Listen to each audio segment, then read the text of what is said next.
اور جب گنتی الٹا چلنا شروع ہو جائے تو بہت جلد کام زیرو پہ پہنچتا ہے. ہماری سانسوں کی گنتی الٹی چل رہی ہے اور ہم یہ سمجھ رہے ہیں کہ بڑے ہو رہے ہیں. صاحب ہم چھوٹے ہو رہے ہیں. ایک بزرگ فرماتے تھے مجھے ان الانسان لفی خسر کا ترجمہ سمجھ میں نہیں آتا تھا. ایک دن میں سمرقند کے بازار سے گزر رہا تھا.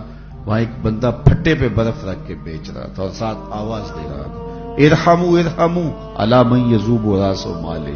او گزرنے والوں میرے پہ ترس کھاؤ, مجھ سے برف لیتے جاؤ. میں ایسا تاجر ہوں جس کا راس المال پگھلتا جا رہا ہے. کیونکہ برف ایک ایسا سودا ہے جو گاہک کا انتظار نہیں کرتا. آپ کپڑا بیچتے ہیں, آج گاہک نہیں آیا, کل ہو سکتا ہے 2 آنے مہنگا بیچ لیں. آج پیٹرول بیچتے ہیں آپ, ہو سکتا ہے کل پڑا 6 روپے اوپر چلا جائے اور آپ کو کروڑوں میں فائدہ ہو جائے.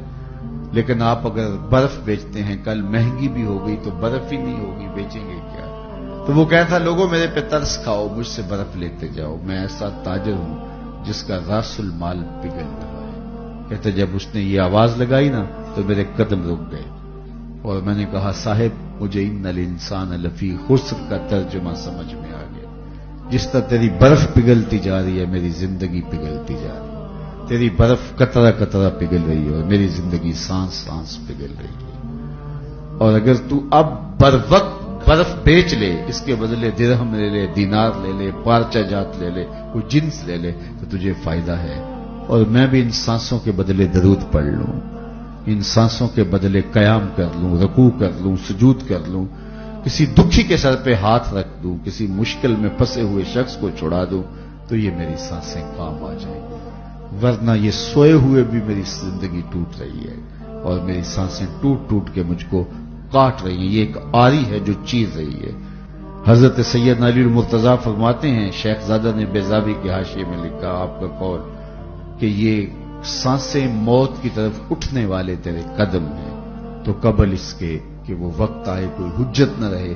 مجھے آپ کو آج موقع ہے, آج سا بھی نے کھلے راہ بھی نے, انج ٹوک نوکھڑے ٹکڑے نے, ٹر پویں تے پینڈے مک جاندے کار بیٹھے فاصلے مکنے.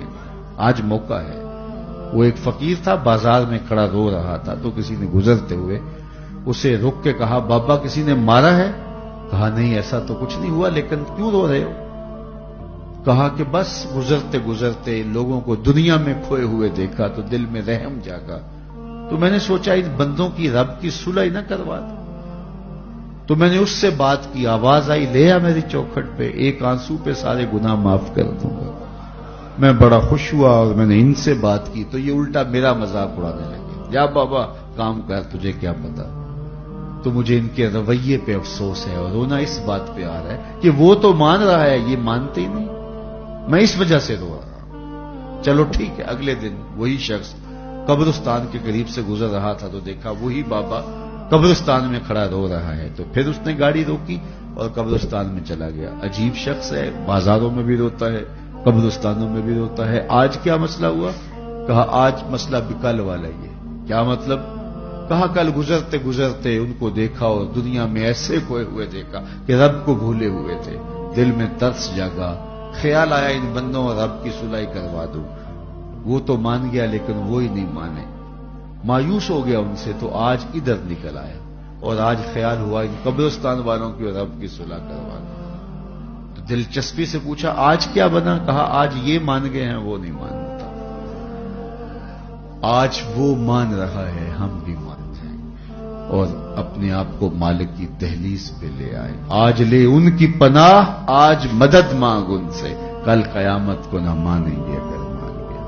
آئیے میں اور آپ اپنی زندگی کو اللہ اس کے رسول کی راہوں پہ ڈال دیں اور ایک ایک سانس ان کے نام وقف کر دیں.